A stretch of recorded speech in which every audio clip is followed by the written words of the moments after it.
శ్రీమాత్రే నమః. శ్రీ గురుభ్యో నమః. తదుపరి సింహరాశి. విశ్వావసునామ సంవత్సరంలో సింహరాశి వారికి సంబంధించి ఎలా ఉండబోతుందనే విషయాన్ని ఇప్పుడు మనం తెలుసుకుందాం. సింహరాశి వారికి సంబంధించి ఆదాయం 11, వ్యయం 11, రాజ్యపూజ్యం 3, అవమానం 6. వీరికి అష్టమంలో శనిగ్రహ ప్రభావం వలన మానసికమైనటువంటి ఒత్తిడి,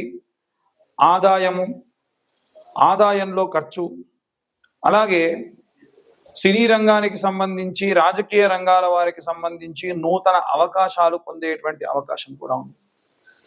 గతంలో వీరు చేసినటువంటి పరిశ్రమకి కష్టానికి సంబంధించి మంచి సత్ఫలితం పొందేటువంటి అవకాశం కూడా సినీ రాజకీయ రంగాల వారికి కనిపిస్తూ ఉంది.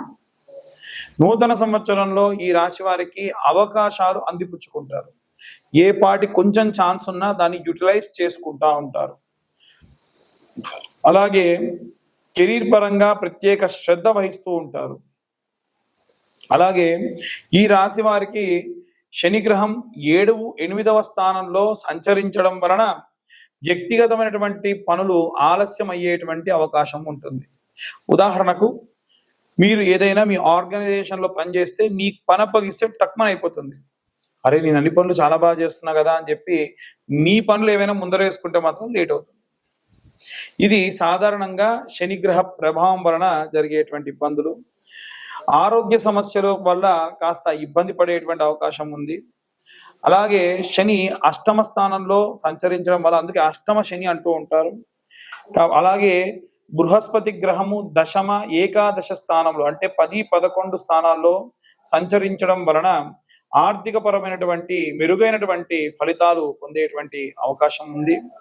ఈ యొక్క ఏడాది ద్వితీయార్థంలో అంటే ఆఖరణ చూసుకున్నట్టయితే ఎక్కువగా శుభ ఫలితాలు వచ్చేటువంటి అవకాశం ఉన్నాయి.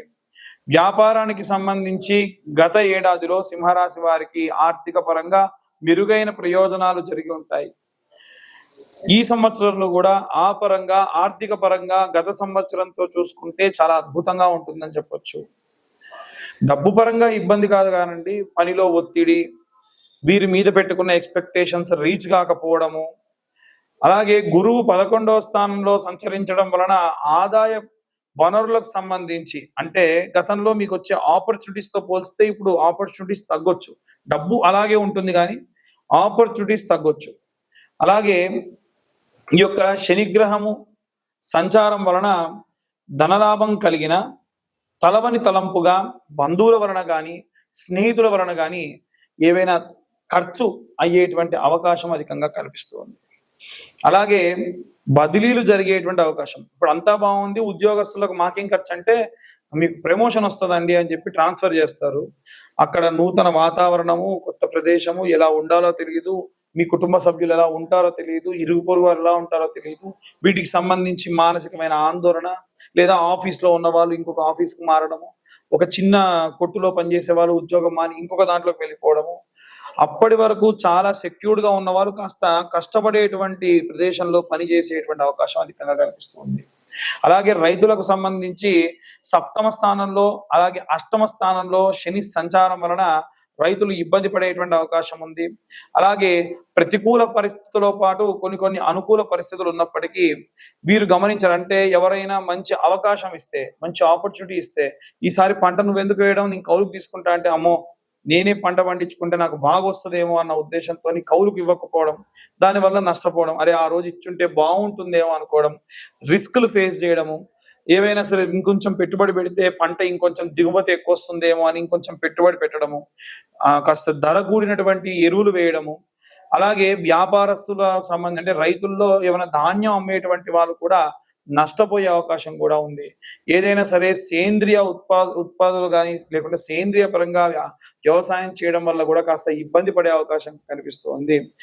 ఎవరిని కూడా గుడ్డిగా నమ్మి నిర్ణయాలు తీసుకోవద్దు. పలానా వాడు చెప్పాడు ఇది వాడితే బాగుంటుంది, పలానా వాళ్ళు చెప్పారు కాబట్టి మనం ఈ ఎరువులు వాడదాము, ఈ పరంగా మనం పంట వేసుకుందాం అని ఎక్కువగా మిర్చికి సంబంధించినటువంటి వారు నష్టపోయే అవకాశం ఉంది ఈసారి. మిర్చి పంట కానీ లేకుంటే మొక్కజొన్న కానీ లేకుంటే పామాయిల్ సంబంధించి నష్టపోయే అవకాశం ఉంది.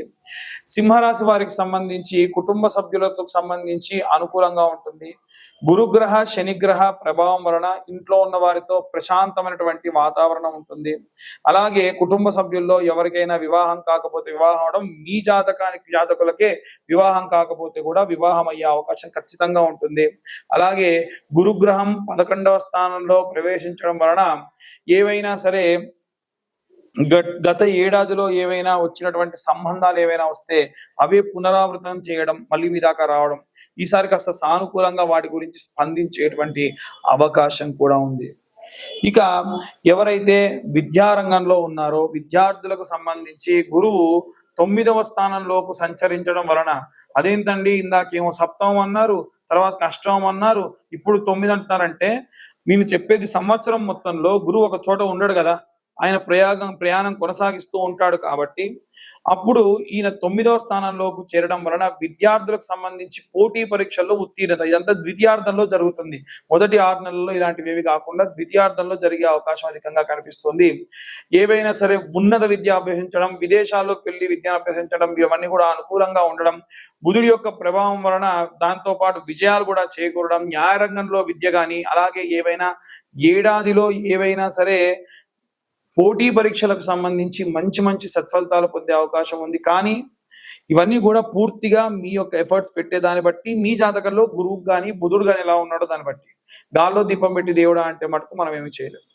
అలాగే నూతన సంవత్సరంలో సింహరాశి వారికి సంబంధించి ఆరోగ్యపరమైనటువంటి విషయానికి వస్తే, 8వ స్థానంలో శనిగ్రహ సంచారం వలన భుజముల నొప్పులు, మోకాల నొప్పులు, బోన్స్ కి సంబంధించిన నొప్పులు, చిన్న వయస్సు వాళ్ళు కూడా నడుము నొప్పులని, డిస్క్ ప్రాబ్లమ్స్ అని ఇబ్బంది పడేటువంటి అవకాశం ఉంది. వీలైనంత వరకు ఒత్తిడి తగ్గితే ఇవన్నీ కూడా బాగానే ఉంటుంది. మనకై మనం వెళ్ళి ఒత్తిడిని తలపై వేసుకొని ప్రమోషన్స్ అని, లేకుంటే ఉద్యోగంలో బదిలీలని మనపై మనం ఆ ఒత్తిడి వేసుకోవడం వల్ల ఈ యొక్క ఆరోగ్యపరమైనటువంటి ఇబ్బందులు బాగా జరిగేటువంటి అవకాశం ఉంది. అలాగే ఆరోగ్యం పట్ల ఖచ్చితంగా శ్రద్ధ వహించాలి. కాస్త శని ప్రభావంతో మానసికమైనటువంటి ఆందోళన, నిద్రలేమితనము, నిద్రలో ఉలిక్కిపడము, ఇవన్నీ కూడా వృద్ధాప్యంలో ఉన్న వాళ్ళకి అధికంగా జరిగేటువంటి అవకాశం ఉంది. రైతులు ఎవరైతే ఉంటారో వారు మీరు పనిచేసేటువంటి ప్రదేశంలో ఏవైనా సరే బురదలో కానీ నీటిలో కానీ జారి పడేటువంటి అవకాశం కూడా కనిపిస్తుంది. ఈ పరంగా మీరు జాగ్రత్త వహించడం మంచిది. ఇక ఈ సింహరాశి వారికి సంబంధించి ఏదైనా పని చేసేటప్పుడు కాస్త మీకు ఉన్నటువంటి సహజతత్వం ఏంటంటే, కొంచెం ఆగి 2 అడుగులు వెనక్కు వేసి ఆలోచించి సమయం చూసి ముందుకు వెళ్ళాలి. ఇది సింహం యొక్క లక్షణము, ఈ రాశి వారి యొక్క లక్షణం కూడా. కాబట్టి అన్ని వర్గాల వారికి, సినీ రాజకీయ రంగాల వారికి, విదేశాలకు వెళ్ళే వారికి, ఏవైనా కోర్టు కేసులలో ఉన్న వాళ్ళకు కూడా మీరు చేయాల్సినటువంటి పని ఏమిటి అంటే, ముఖ్యంగా మీ సమయం వచ్చేంత వరకు ఆగండి. ఆ సమయానికి మీరు చేసేటువంటి పనులు చేయండి. ఖచ్చితంగా మంచి దిగ్విజయవంతమైనటువంటి విజయాలు పొందుతారు. అనవసరంగా తొందరపడి ముందుకు వెళ్తే ఏవైనా ఇబ్బంది పడేటువంటి అవకాశమే అధికంగా కనిపిస్తూ ఉంది. ఇక ఇవన్నీ కూడా గోచార రీత్యా చెప్పేటువంటి విషయంలో మాత్రమే. పూర్తిగా మీ జాతకం విశ్లేషణతో మీకు కావాలి అంటే మీ పేరు, మీ date of birth, time, place కింద ఉన్న నెంబర్కి వాట్సాప్ చేస్తే పూర్తిగా 60 నుండి 70 పేజీల జాతకం మీకు విశ్లేషణతో మీకు అందించడం జరుగుతుంది.